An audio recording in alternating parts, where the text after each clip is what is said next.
Joe, from the website and the prospectus, it looks that EMLYON is all about enterprise, entrepreneurship. What could be less enterprising than studying? I would think actually what could be, it's not at all less enterprising. It's very consistent with entrepreneurship. Studying is about moving into new areas that you don't have knowledge. It's taking risks in terms of oftentimes taking yourself out of what your comfort zone is, what you've been doing, jumping into something else. So I think it's a very enterprising activity. I mean, the enterprise for me is 30, 40, 50,000 euros of my own money on a one-year program. Why not take that money and put it into a business idea that I have? Well, that certainly is an option, but in terms of thinking about investment, what investment could you make that would provide the same amount of return that you could control as much as taking an education, taking on new knowledge, where you can really control what the value is of that investment. You are able to put that money into an education, take a lot of value on board, and then use that in some way afterwards. You control that much more than taking it, putting it into the stock market or other ways that have a lot more vagaries. This word control is interesting because isn't the whole point of enterprise risk? So the idea of a safe or secure investment that I can control seems kind of at odds with the risk of enterprise. Well, enterprise and entrepreneurship isn't necessarily just about risk. One element of being entrepreneurial is that you're taking on uncertainty, and uncertainty and risk are two very different things. Risk you can quantify and put probabilities on. Uncertainty you can't. Uncertainty in terms of what value am I going to get out of this business and take on a new technology, a new way of doing things that has never been done before. That's the entrepreneurial act. The motto is the Right MBA for Entrepreneurial Leaders. Is that right? That's true, and within the context of the school, where the tagline is educating entrepreneurs for the world, there's very much this connection between this international view of entrepreneurship and it is in fact the right one because of this international perspective. Is there a wrong one? Is there a wrong MBA for Entrepreneurial Leaders? Well, I think MBAs that just focus on the mechanics of large corporates, the mechanics of action, aren't necessarily wrong. It's just that there are certain things about entrepreneurs and entrepreneurship that are in fact different than managing. And some of it has to do with this idea of creativity, the idea of going into uncertain times and turbulent times, and being able to bring some value out of that and to feel comfortable with that process to some degree. So it's not wrong, others are not wrong, this is just better. You teach entrepreneurial thinking. What is that? The idea is that a big element of entrepreneurship is your ability to identify opportunities. And so this idea of entrepreneurial thinking is opening your mind up to why do certain things happen certain ways in the market? Why are certain products there and not there? Where are there gaps? Where are there gaps in the market because of my personal experience, because of things that I've observed elsewhere? And how do we recognize those? So the entrepreneurial thinking is about recognizing opportunities. And then once you've had this opportunity recognized, what do you do with it? Is it a real opportunity or is it just an idea? But is this an academic training or is it, people talk about gut instinct in business? No, it is really a training. It's an approach to it. There is an element of gut, and your gut may be, I think this is a good idea, let me go with it. But the entrepreneurial aspect of it is it really an opportunity? Is it something that you can turn from an idea into something that's value producing? Mark Zuckerberg is an entrepreneur. Did he go to business school? Did he started in business and he started in school and said, this is not the way to go. So if the question is, does someone need to go to school? Does someone need to do an MBA to be an entrepreneur? The question is absolutely not. However, those people may be a bit rare. How many Mark Zuckerbergs are there in the world? There's really not that many. How many entrepreneurs are there in the world? There's millions. How many entrepreneurs have had the chance to refine their thinking, to get broad ideas of how we can identify opportunities, shape opportunities, not just within a concept of trying to start my own business, to start my own enterprise, but also to work within corporations. One of the big things over the last few years, the last 10, 15 years, is how can corporations, how can large companies become more entrepreneurial in their thinking? How can they become agile? How can they become creative in a way that they need to compete with small, young, new competitors who are coming in and clobbering them? But this really is a point of friction in my mind. The reason we're talking about corporates being more agile is because they're not, or they haven't been. If I do an MBA, am I not learning how to do minor innovations in a big corporation?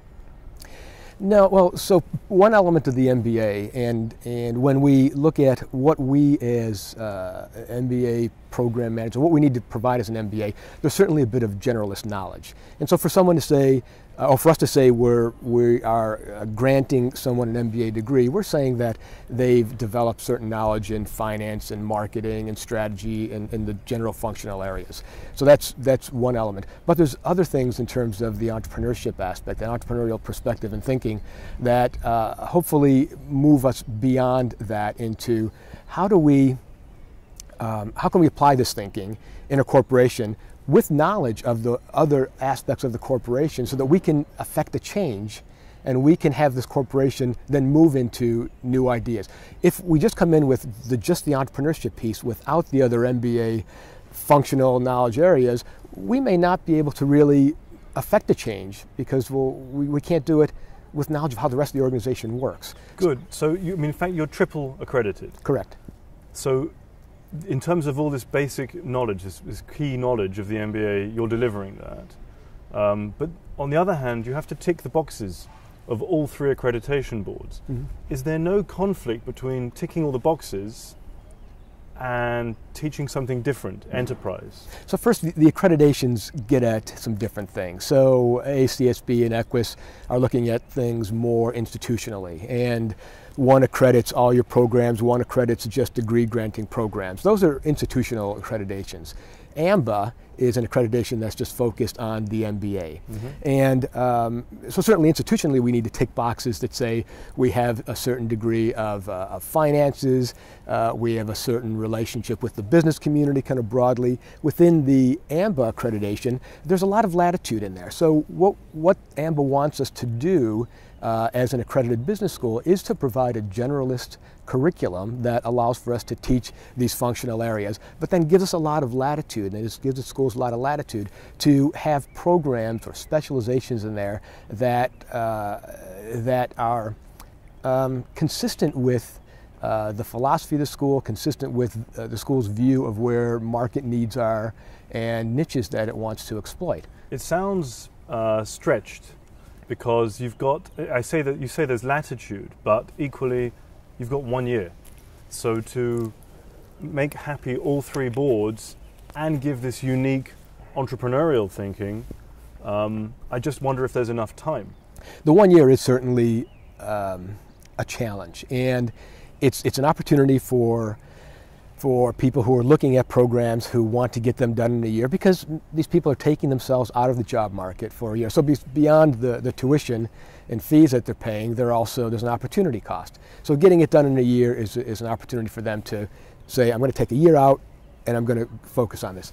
So that's the opportunity piece. The challenge part of it is the fact that, yes, there's a lot to learn in that year. And our goal is to say, how can we do this efficiently? How can we get all these different things we're trying to do done in a year's time? And we do this by first focusing on what are the real core elements of the functional areas, marketing, strategy, finance, etc. What are the real core elements that we need to teach in terms of getting vocabulary, in terms of getting how these concepts apply is first. Second is then after we get just the most core of those, we go into some seminars that are more integrative in nature, where it allows, within the context of courses that are co-taught by faculty from different perspectives, like a marketing and a finance professor teaching a course together, we have the participants in the program then go from just these core concepts and expand and extend them through the course of this integrative seminar. Also, with a consulting project we have, a 9-month consulting project, there's an ability to apply these concepts. So it's not, let's learn all this, and at the end you're going to do this project or this internship or something that's going to, then after you learn it, apply it. It's apply and learn, learn, apply, learn, apply, learn, apply. Can I clarify? Please. The consulting project, does that run parallel to the MBA program, or it happens afterwards? It's in parallel. It starts roughly November and will go through July, August. And consulting is a particular thing which seems very much at odds with enterprise. Why? They're very different. They're different things, aren't they? Listening and advising and noticing things that you're not really invested in is very different to having my own money down, big risk. I guess your point is that there's a distance there. Are they really, is a consultant really putting themselves at risk in doing this in the same way as a client? And I take the point. On the other side, there's a lot of opportunity to take this entrepreneurial thinking that a company may not have, that you've been learning in your classes, and applying it into this and helping this company to look at things a bit differently. So the idea of this project, it's the Entrepreneurial Leadership Project, is first, a company may come to us with an issue that they're trying to address. We kind of help them to think about this from maybe some different perspectives, looking at opportunities, taking this idea of entrepreneurial opportunities and entrepreneurial orientation. And so we try and get them to think about that. Doesn't that make your students a pain in the ass for these companies? Maybe at times, but it's also, the objective of this is to have something tangible and value laden at the end, not only for the company, but for the students. A good consultant should at times be a pain. I mean, because they have to ask the challenging questions. They have to push sometimes to have clients do things that they might not want to do because they're locked into a way of thinking. And sure, but what I'm trying to understand, and maybe there's a clear explanation, but a consulting mindset and an enterprise mindset, from the layman's point of view, sound like very, very different operating methods, approaches. So I guess the idea of the project, even though it is consulting, is to get people into very much experiences that are deep dives into something that at the end they can show a tangible result. Right? Now, if I was an entrepreneur, my tangible result might be, here's a company that I've formed. And in fact, some of these consulting projects are very much around taking an idea and bringing it through so that it could be the entrepreneurial act of taking my business into another country, or evaluating which area of the world I might want to move into. Do students do that Absolutely. in this consulting Absolutely. project? So a project, each of the projects has a tutor associated with it, faculty tutor. And I'm actually the faculty tutor on one of the projects. And the company's, what it wants to get out of the project is, it's a European company that wants to move into Africa, right? And it wants to make a stake there. It's doing business there, but it wants to figure out where it wants to put an office, for example. Well, the challenge of the students then is to figure out first which country and why. What is it about political, technological, but social? There's a huge difference between the analysis of which country and why, which is a very valuable skill, but actually picking up a stake and going to Africa. And then the next piece of it is, so how are you going to do that? But do they do it? The students don't do that, no, because it's a one-year program. The students they're not the ones to actually go and start and open the office. Now, it's entirely possible that a client company at the end of this says, you guys are pretty cool, and you did some good stuff. You know what, hey, why don't one of you join me and lead up this office down there? Entirely possible. We've had companies after this ELP take on a student from the team, the graduate, and pay them a good amount of money to actually take and enact some of the ideas that were put forward in the project. So the entrepreneurial thinking is a value added that the school gives to help candidates secure jobs. It is an element, and it's the purpose of the project isn't a try before you buy like an internship might be, but it should provide opportunities for jobs, if not at that company, which is possible, within that industry. So one of the things that I say is through this project, the participants also learn, they get deep dives into an industry, they get deep dives into maybe a technology or some functional area, and they pick up a lot of good, interesting stories and anecdotes and thoughts that as they go on their interviews, they can say, I had this experience as I was doing this project. I was talking to this guy in Morocco, and we were having, this exchange about this. Well, that becomes an interesting connection, an interesting, story. Okay. That's an interview. About France. Former US President George W. Bush once famously said, "The French have no word for entrepreneur." Now, joking aside, did he have a point? This seems to be a socialist country with a 35-hour working week. Well, I think some of these things about socialist countries, a 35-hour working week, is a bit inaccurate. You have Hollande as your. I'm American, so. But the president, the prime minister of this country is François Hollande, right. And he's pretty left wing, right? I don't get involved in French politics, so I think going back to the original point is France a hotbed of entrepreneurship? And the answer really is no. And is it a socialist thing?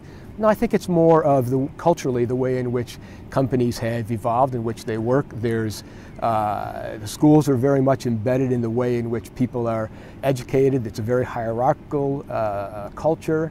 There's not a risk-taking mentality. It's easier for people to stay within companies, and so there isn't this push for entrepreneurship. That being said, outside of this norm of culture and these hierarchies of companies, there are more and more 20-some-year-olds who are stepping outside of that and doing some really cracking work in developing entrepreneurial ideas, interesting technologies, and moving beyond that. It's just part of this structure that's set up for years about what's the right way of doing things. You go to school, you go to the Grand Écoles, you get a job in this, you stay, you work up, through the organization. What you're saying, it sounds like EMLYON, the full-time MBA, is against the grain of the standard in France. The fact that so first of all, we're very international. We're one of the Grand Écoles. The Grand Écoles educate, for years they've educated France's leaders. We have a very international MBA, so we get participants from all over the world. There's an average of 2 participants per country in terms of if we look at this. But even if they're very international, are you making them French, or is there a different culture here? My question is about the entrepreneurial culture of the school, as distinct from the culture of France that you describe as very hierarchical and fixed. So the culture of the school, well, first the school was founded by entrepreneurs. So 140 years ago, the school was founded by entrepreneurs, and it's a very close connection to the Chamber of Commerce, and there's very much this relationship with business.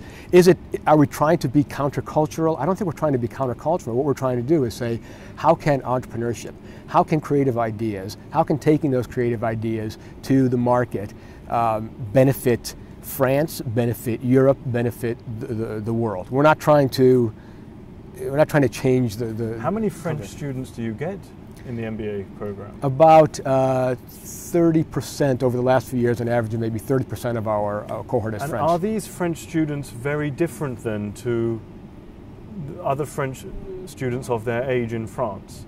Is this cohort that studies with the international group here in EMLYON different? Well, what I can say, I don't know if they're different because I don't know the ones that I don't see as readily. What I can say is that the ones that do come into the program are often more international in their work experience. They are very fluent in English and oftentimes a third language. So they've worked for multinationals, they've worked in different countries, and that I think is something that is more typical of the French MBA participants in our program. Do they become executives in companies, or do they become entrepreneurs? Both. So we've had some, if we look at, over the years, a number of people step out into entrepreneurial ventures. Some who maybe didn't think they were going to do that as they started the program. Others go into executive positions. So there's no one common path. What is common is that during the course of the program, each person finds a different way or a different way of thinking about things than they have before. We had a participant a couple years ago who had an idea coming in that he wanted to, his interest wasn't in starting his own company. His interest was in acquiring companies that may be not in good states and using this entrepreneurial thinking and the MBA behind it to take on a company. And he's worked a lot during the program to do that. And now he and another graduate are doing that. Now, is he an entrepreneur in the way of starting a business? No, it's a bit different, but it's still, because he's going into some other company, but it's a very entrepreneurial act. So what did the MBA give him? Clearly, if he was in a position to acquire companies, he could acquire advisors and consultants to help him work out what to buy. It gave him a personal sense of how does finance work and what do I need to know about it so that I can best use advisors. It gave him a good sense of marketing to know how can I best think about how these things relate. Not that he wants to do all the marketing, but so he can find the best marketing advisors. The big thing is about how do we integrate these different aspects, which is what a good manager should be able to do. An entrepreneur needs to be able to look across these things. A good executive needs to be able to have a broad knowledge of these so that they can not do them themselves, but they can best direct others who are doing these. There are actually three personality types I feel like you're describing, or the three gateways perhaps are related to that. No, the three gateways, historically the gateways have been functionally oriented. A marketing gateway, a finance gateway, and an international business gateway. But different kinds of people do those three gateways? Different kind of people do, but it might be based not on their personality, or maybe it is, but more on their background. So people who maybe have been involved in marketing in the past want to take and get more depth in marketing. Now, one of the things we're doing for the next year with our gateways is a bit different in that we don't often, our graduates don't necessarily go into marketing manager or marketing executive jobs or finance executive. What they do is they go into particular contexts, such as a new venture. So we talked about starting a company and working as an executive. And if we look at these two and say what characterizes maybe those companies, one is a new venture, start your own company. The other might be a multinational, so a larger company. So our gateways that we're adding for next year are contextual in nature and cut across these disciplines. So, for example, a new venture gateway or specialization. I'm just a bit confused before we jump into that. Yeah. I've got three gateways at the moment. Is that function, firm type, and industry? So we've got, So you're. And it is thinking about these. Maybe I'm confused. No. I see the question you're asking now, which is different than as I heard it. Historically, our three gateways were just along functional areas. If we look at though the new gateways we're coming out with, there are the functional ones, yes. Right? But then there's also some that are company types, which would be new venture or multinational, and then the third is industry. So you had mentioned these three, right? Those are the three yes. that you're referring to, which was a little bit different than the historical three. And so a context may be, I'm going to go into an industry, I want to get a specialization in luxury, for example, and we have a gateway and specialization for that. Is there a particular, going back to your question, is there a particular personality type who might do that? I don't think it's a personality type. It may be that people have some experience or interest in luxury for whatever reason. They are mutually exclusive options, the gateways. I can't do three gateways. You cannot do three gateways. Can I do two? You could do two. We're looking at allowing one contextual, and the context is either company type or industry, and a functional. So let's say I want to do marketing and multinational. I could do that. I couldn't do multinational and new venture. Okay, do I have to learn French? I am living proof that you can survive in Lyon without being totally fluent in French. My French is passable. Do you have to learn French? No, you don't. Is it nice to be able to do that because there's a richness in terms of being able to interact with the culture? It's good. And we do provide French courses. Ooh la la. And I hear the food is very good in Lyon. Lyon's the gastronomic capital of France. So is it too good? Is it too good? Do we have our participants do the analog to the American freshman 15, putting on 15 pounds when they start the program? I don't think so. I think there's a lot of options for food in France. There's also a lot of options for wine in France. Is the wine too good? No, people don't go drinking a lot of wine every night. One of the things I think is important and what I found about France is that part of the education systems at an early age is to teach you how to eat. And I see it with my kids where you learn how to eat. So there's not this overindulgence. The food is good, you eat in moderation. They give you a feather with your meal. So you can just paint the flavors on. Right, the old Roman thing, right? Yes. Yes. But then why not study in Paris if you come to France? Why come to Lyon? Lyon has, like Paris, has a broad and rich history. Lyon city itself goes back, 2,000 years on the Silk Route. It's a very different environment than Paris. You're nestled in an area that is a gastronomic capital. There's wine around, and there's things you can learn from being outside of Paris. We look around here. I mean, this is just a beautiful setting that is not in the middle of Paris. There's access to different types of companies here. There's access. Who is here? What businesses are here? There's Renault is here. There's a number of companies in life sciences. Bayer? Are they Bayer? BioMiro. There's a huge life sciences pocket here that we're looking at tapping into broadly over the next few years across the whole school. There's Schneider Electric. There's a lot of companies around here. We're very close to the south of France. That gives us access to tourism and we're very close to Italy. There's a lot of good value to being in Lyon and to being not the Paris-based business school. And can you tell me about where we're sitting now? So we're sitting now outside of one of the, this is called Building A, Bâtiment A, and we have classrooms to our right, we have faculty offices to the left, and this building is predominantly classrooms and faculty offices. Next to us is the building that houses the main administration, the office of the president, our canteen where faculty goes for lunch. There's executive education in that building. There's also a trading room. Right. Is trading entrepreneurial? Well, I think the idea is to get people to, the exposure there is to understand how capital markets work.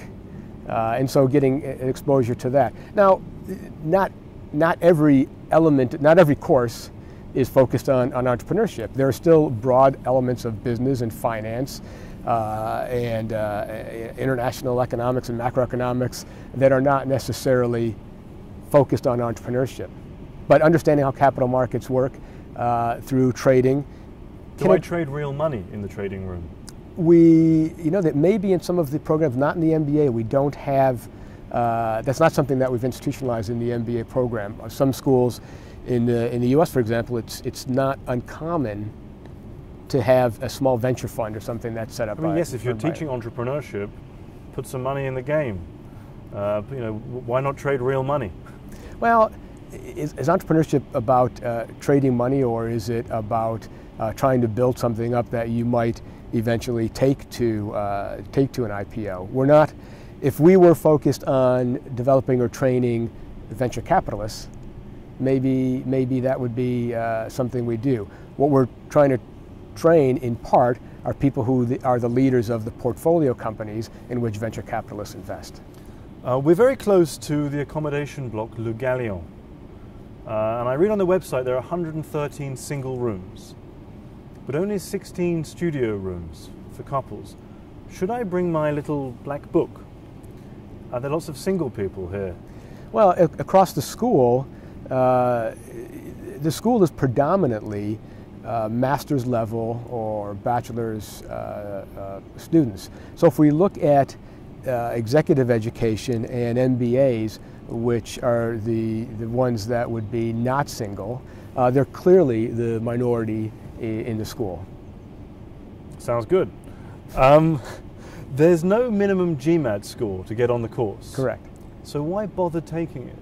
The important thing of the GMAT is it does give us a objective standard assessment for people coming from around the world. And we have people coming from all over Asia, Africa. We've got a number from different places of Africa, all over the world. This gives an opportunity to take one standard test and look at this and say, how do their scores compare? Now we do look at those and understand there is country variance. Okay, so that's one question: why take the test? And it does give us an assessment of both quantitative and verbal, or at least English proficiency. But standard and objective might not get you an entrepreneur. Which is why the GMAT is only one element in the assessment. The others, and we put a lot of stake on the interview. Every person who is eligible for the program is interviewed, and these interviews are by at least one faculty member or head of the program, and the interview counts a lot. The career, so we look at the CV and evaluate this person's career. What have they done in terms of leadership? What's their career advancement? What's their education? What's their international perspective? We factor all these things in. Something else you have is an integrated reason and analytical writing test. Truth is, I'm terrible at that kind of stuff. Can't I learn when I get here? Well, an important piece of this is that can you learn? Yes, but in a year's time, it's important for people to come into the program with a reasonable proficiency in terms of reasoning and writing ability. We don't have a lot of time at the beginning of the program to say, let's just take a month and let's get your writing on. Now, certainly in the course of the program, your writing will improve dramatically because you'll be writing a lot. Your presentation skills will improve dramatically because you'll be presenting a lot. Your reasoning skills will improve dramatically. What we're trying to get a sense for is, does this person have the capacity, based on what we understand from the test and what we understand from the interview, to be successful in the program? It just could sound like, with all of these pre-selection criteria, these hoops to jump through, my GMAT, the analytical writing, the integrated reasoning, you've already selected people who by the time they get here are going to be quite operational. They'll be great for the consulting project, but will you miss somebody entrepreneurial who doesn't have a more traditional skill set? Well, I would disagree with the view that because these tests, because the GMAT, which includes the reasoning and the writing element, is not separate tests, they're part of the whole GMAT. I would disagree that the test only people who could do well on that test are operational people, right? That's not the case. There's people with a lot of varied backgrounds. The important thing is, though, that someone have the capacity to learn to take on the knowledge of finance and economics and accounting and strategy to succeed. Could we just say, let's just take anyone off the street and teach them how to be entrepreneurs? Sure, we could. We could have some other program. It wouldn't be an MBA. It would be an entrepreneurial development program that might be very good at a master's level or might be good in some other level, but not as an MBA. As an MBA, we have to make sure that people have a certain body of knowledge that can be applied broadly. Are there people slipping out of the net who maybe don't do well on the GMAT but could be very good entrepreneurs? Absolutely. But there's no way of totally assessing all that, which is another reason why we don't have a minimum GMAT. Someone who has an okay GMAT, but in the interview, and we look at their background, says, this guy's going to be a great entrepreneur. They've got a really good way of thinking about things. They've got an entrepreneurial idea in mind. This person could really do well in the program, even though their GMAT isn't great. Right, but does this essentially just guarantee you can fill the class every year? If you don't have a minimum GMAT, then you can always throw in a few more candidates. That's the alternative. Well, no, it doesn't guarantee, because what it might guarantee is that by not having a minimum GMAT, we can have our average GMAT score decline quite a bit. But it's not been the case. We've been able to, even without a minimum GMAT, been able to maintain around 600 average on the GMAT. So we're still getting good candidates. I've raised the average GMAT score over 25 points in the last few years. So we're still getting very good people. You offer several learning trips. Who pays for the trips, and how much do they cost? So there's one mandatory trip that is included in the fees, and for the last few years that learning trip has been to Finland. The idea is that we take people out of the France or the center of Europe, and we take them to someplace else that's in Europe that may have some very different business models. Finland's pretty backward, isn't it? Oh, not at all. In fact, it's just the opposite. Finland has there's more cooperatives in Finland than in many places in the world, and we say, why is that the case? Well, the Finns are very individualistic, and so these cooperatives allow them to maintain their identity in business, but have these arrangements where they're working broadly together. Why are they individualistic? Because it's cold out there, and if you can't take care of yourself, you're going to die. Right? You can look at the history and why did business evolve the way it did? Why do management practices evolve the way it did? With Finland, there's this long history of wars, the war with Russia and some of these factors. It allows people to take them out of here and take them somewhere where they can look and see that business practices maybe have evolved differently and understand why that is, so that when they go anywhere else in the world, they can look for factors to say, why are things the way they are here? Let me think about what I've learned. Okay, I'm quite sold on the idea of the experiential trip, but there's also a possibility of a trip to Shanghai, Doha, Dubai, and they're not mandatory. Correct. Is there not so much to learn from those places? No, there's quite a lot to learn. But the question is, for some people, those might not be of interest, might not be as much interest. So we don't want to afford it. They may not be able to afford it. They may not have the interest in taking additional trips. We are offering those as more. Look, we've got these trips. We're visiting companies and doing some coursework in these different places. I am interested to go to Shanghai, and I can't afford it. What about that condition? So if there's someone who has a very strong interest in that, expresses that interest, there's ways in which we can work at scholarships and ways in which they can still access that, still access those opportunities, and with some assistance on the fees for those. Okay, I'd like to ask about a one-year MBA. It's not specific to EMLYON, but this is a one-year European MBA program. European MBA students come after several years of experience, but a one-year MBA course is necessarily quite restrictive because there's so much to cover. Are European MBA students satisfied? In terms of having a one-year MBA versus a two-year MBA? Yes. There's a few reasons I think for this. One is that the fact that if we contrast this with North America, where the average number of years of experience of someone coming into an MBA program in Europe maybe is 6-7 years experience. So they understand how to work, they understand work environments, they come in, they intensively take this program and then get back onto their working life. Where in the US, the average experience of MBAs, the average age is 25. They maybe have an average of 3 years experience, so it's much less experience. For many of them in these two-year programs, a portion of that program is an internship, where people haven't had a chance to work as much and they're getting into an internship. So There's some big differences in terms of why the length of the program and what it is about the demographics that really play into this. Are people satisfied with programs? I think broadly yes. When you look at the number of MBA programs, if you look at worldwide rankings, 10 years ago the worldwide rankings were dominated, entirely dominated by US schools. And in the last few years we've seen a bit of erosion of that, where you've seen a lot of European schools now coming into the top ranks of business schools. And now Chinese schools and other Asian schools are coming into the top ranks. This is recognition that one-year programs make sense, and they make sense for the market. What does it mean that they may be ranked highly, but does that mean that students appreciate them?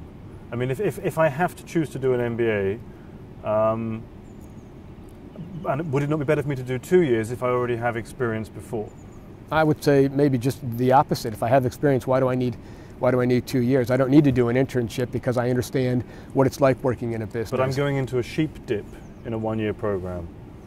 You're saying that it's just a matter of just doing it and coming out with a degree? Is that what you're in 1 year, it has to be a little bit cookie cutter. I don't think there's much about our program that's cookie cutter. And I think if you look across schools, there's a lot of variance in the nature of programs. Some schools have a lot more electives, some have fewer electives, some have bigger cores, some have smaller cores. I think the common thing is there's a body of knowledge at the heart of it that needs to be taught, and there's a lot of variance in terms of the way in which people approach it. And in fact, there's a lot of opportunities because we have exchanges. Not every person in our program gets the same experience. Some decide they want to go to Brazil to do an exchange, or to Scotland, or to Singapore. People do that. Certainly not cookie cutter. There are people who say an MBA is a commodity. What do you think about that point of view? I think some people get MBAs just to get the three initials, and they feel that that's their means of entry into business or business ranks. I don't necessarily think that's true. I think the learning part of the MBA is really the critical piece. I think MBA is much less of a commodity than someone who comes out with maybe a specialized master's program, who may be taken as an internship, taken on for some period of time. And if we look at the hiring process of MBAs, the hiring process of MBAs is much longer than it is for master's students, because they're paying them twice as much as a master's student. They're going to come on and get some responsibility, very different than a master's student right off the bat. So there has to be a trust developed. There has to be a relationship developed. For a commodity, you're not just. A commodity means that there's a bunch of these out there. I can just pick the one I want. It's not the way people work. They actually spend a lot of time to understand what is it about this one person that I'm buying. So I'm applying to an MBA. I want to study in Europe, and I want to study at a top-ranked place. I see EMLYON. I think it would be a great brand to put on my CV. What's going to stop me getting on the program? I want to just get those three initials and jump into a business. How are you going to stop me just coming in, grabbing the brand and leaving? There's nothing to stop that. I think but along the way, you're going to have to learn, because the grading is tough. Professors are demanding. So what's going to stop you is if you pass your courses and do all the work that's required, you're going to get your degree. So you're going to have to learn. What's going to stop you is that if you don't learn, if you don't do your courses, you're going to fail and you're not going to get your degree. There isn't in any way, shape, or form a rubber stamp around here. I'm glad to hear it. Is there a question that I didn't ask you that you wish I did? Yeah, I'm obviously American. What's an American doing here leading an MBA program, and what's it mean for people who are interested in coming to Lyon? And I think the answer to that would be, this is a place where it's willing to adapt itself to a broader international experience, because we're a French Grand École.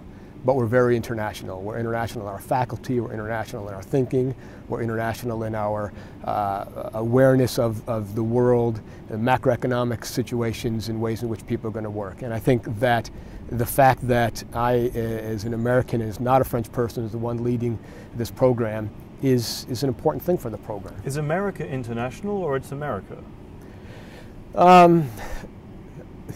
Yeah, it's a very good question, and I would say one of the big reasons why I, is now in my academic work, not in the U.S., is my work is in international entrepreneurship, and I wanted to get out of the U.S. because it's easy to get a very U.S.-centric view of international business being in the U.S. And being here has really broadened my view of international business. I've made contacts with international businesses and scholars, and really have a better appreciation for France and Europe than I ever did. Even though I've traveled to over 45 countries, I have a much better appreciation now for France and Europe living here. I understand it much better. And I think people who come here and spend a year here would also get that understanding.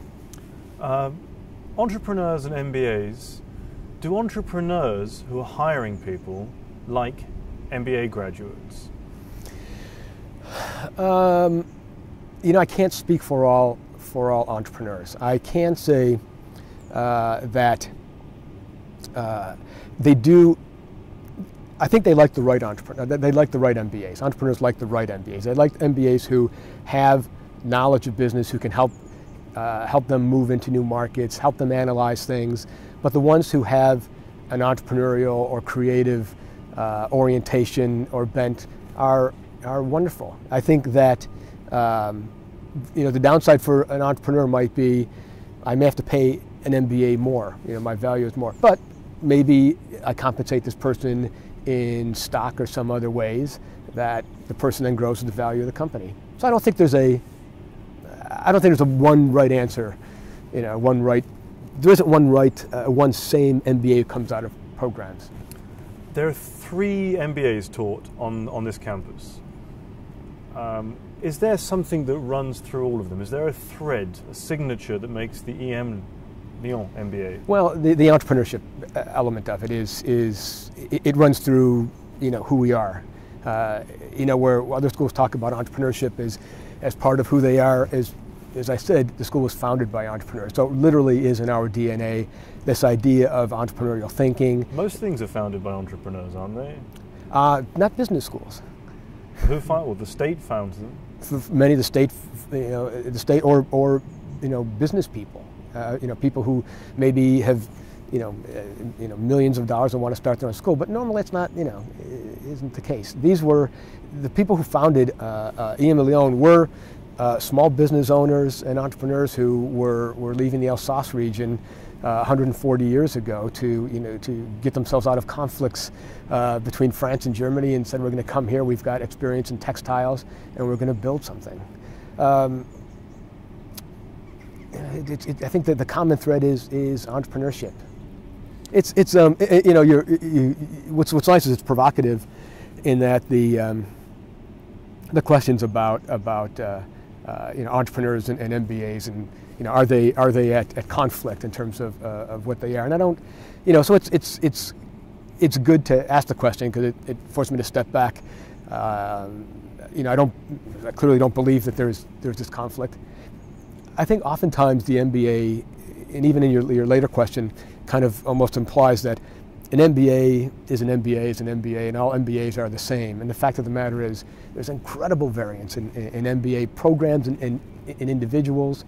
You know, the MBA is almost a certification of a body of knowledge that you've obtained. But you know, if you're an MD, there's people who have MDs in, you know, in surgery, in pediatrics. There's a whole bunch of different variants within that, and even within that, there's people who do all sorts of variant things. So, you know, we have to account for the interests of the people involved. I think what I am looking for is an answer that says, well, actually, there are these entrepreneurs, or there are these local businesses that know and respect the EMLYON brand.